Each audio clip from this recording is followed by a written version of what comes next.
రుతుపవనాలు త్వరలో పలకరించనున్నాయి. తొలకరి మొదలు కాగానే పొలం పనుల్లో రైతులు నిమగ్నమవుతున్నారు.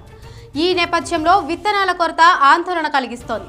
పాత రోజులను తలపిస్తూ విత్తనాల షాపుల ముందు రైతులు బారులు తీరుతున్న పరిస్థితులు కనిపిస్తున్నాయి. పత్తి, ఇతర విత్తనాలు దొరకకపోవడంతో డిమాండ్ పెరిగింది. చాలా ప్రాంతాల్లో విత్తనాల షాపుల ముందు నో స్టాక్ బోర్డులు దర్శనం ఇస్తున్నాయి.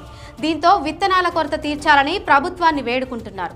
ప్రభుత్వం నుండి సైతం విత్తనాలు అందడం లేదని, త్వరగా పంపిణీ చేయాలని డిమాండ్ చేస్తున్నారు.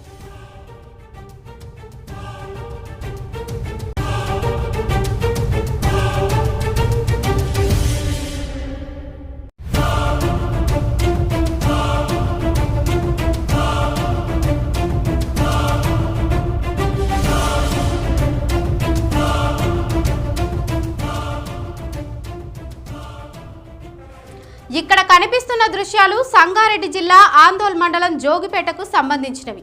విత్తనాల కోసం రైతులు పెద్ద ఎత్తున తరలిరావడంతో ఇక్కడ చెప్పులు వరుస పెట్టారు. ఈ సీన్ చూస్తుంటే అప్పటి రోజులు గుర్తుకు వస్తున్నాయి. పట్టా, పాస్ పుస్తకాలను వరుసలో పెట్టారు రైతులు. జిలుగు, జనుము విత్తనాల కోసం ఉదయం నుంచి క్యూలో ఉన్నారు రైతులు. గతంలో కాంగ్రెస్ హయాంలో పెట్టినట్టే మళ్ళీ ఇప్పుడు క్యూ కట్టాల్సి వచ్చిందని రైతులు వాపోతున్నారు. అధికారులు ఏం చేస్తున్నారని ప్రశ్నిస్తున్నారు. ముందస్తు చర్యలు తీసుకోకుండా నిర్లక్ష్యంగా వ్యవహరిస్తున్నారని మండిపడుతున్నారు.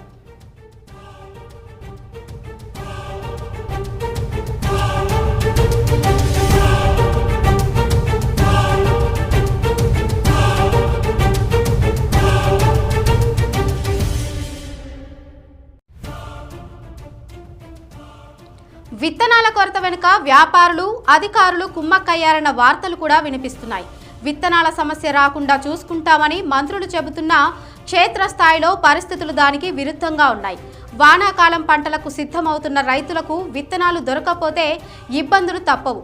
అసలే నకిలీ విత్తనాలతో తీవ్రంగా నష్టపోతున్న రైతులకు ప్రభుత్వం నాణ్యమైన విత్తనాలను అందించాలి. ప్రభుత్వ నిర్లక్ష్యం ధోరణితో ఉంటే నష్టపోయేది రైతులే.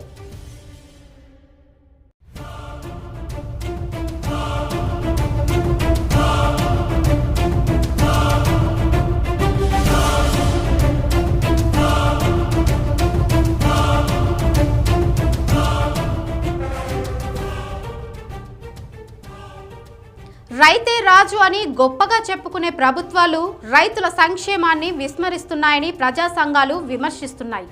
విత్తనాల కొరతపై తక్షణం దృష్టి పెట్టాలని డిమాండ్ చేస్తున్నాయి. రైతులకు ఎలాంటి ఇబ్బందులు తలెత్తకుండా చూడాలని డిమాండ్ చేస్తున్నాయి.